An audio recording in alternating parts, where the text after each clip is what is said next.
were your thoughts of about God? Did you grow up in a Christian home, a spiritual home? I did not. I went to church a few times. I went to vacation Bible school like most kids, but as far as a Christian home where, like with Laddie and me, our kids grew up in a Christian home where we was at church all the time. We prayed together, and the Lord was mentioned many, many times.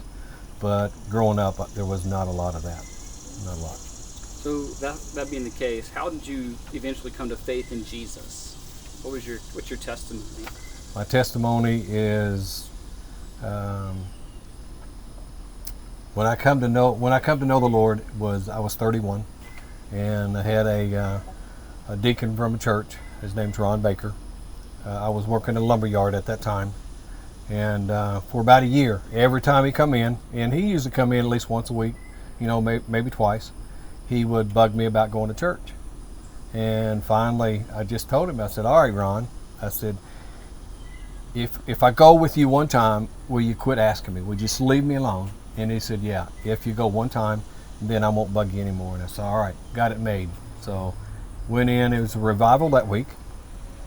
And so I went on Monday. And Ron was not a typical deacon that sits on the back row. But he sit on the second row. And I remember he sit on the left side of the church.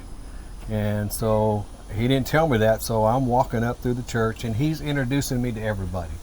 Oh my goodness, all these people are going to get to know me now, So instead of allowing me to sit on the outside, so if I wanted to leave, I'd get up and leave, he put me on the inside, so I got him and his wife. Yeah, that Ron Smart.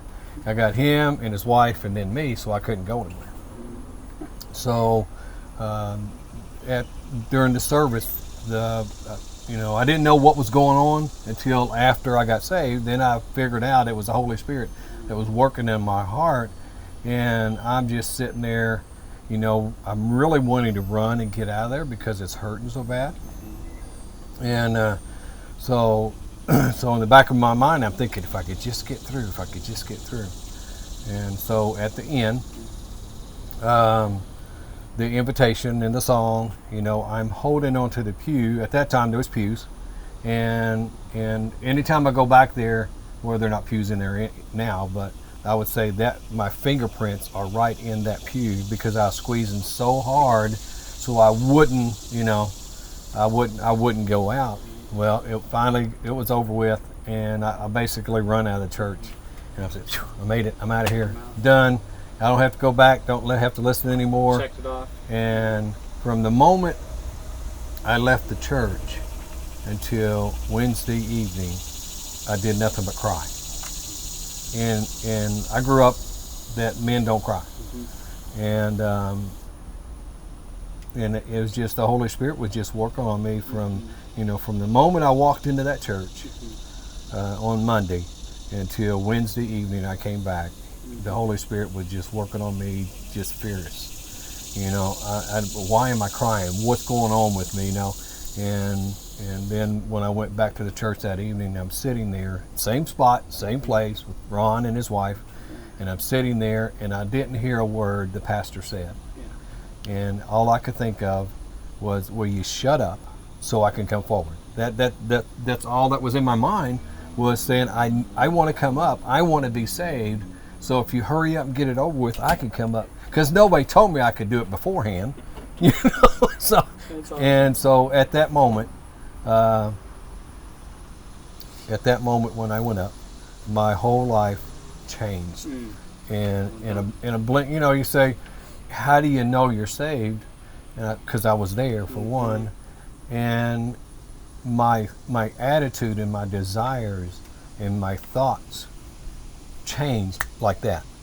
I'm still today still trying to learn and still trying to grow, but at that time all my thoughts were on partying. All my thought was on what's best for Larry, and where's the next party, and stuff like that. But once that was over, once Christ came in, the Holy Spirit came in, I didn't want to party, I didn't want to drink. Of course, it took a while to get away from it. I didn't want to smoke, took a while to get away from it, but the desire of wanting to get rid of that stuff It was immediate. Yeah.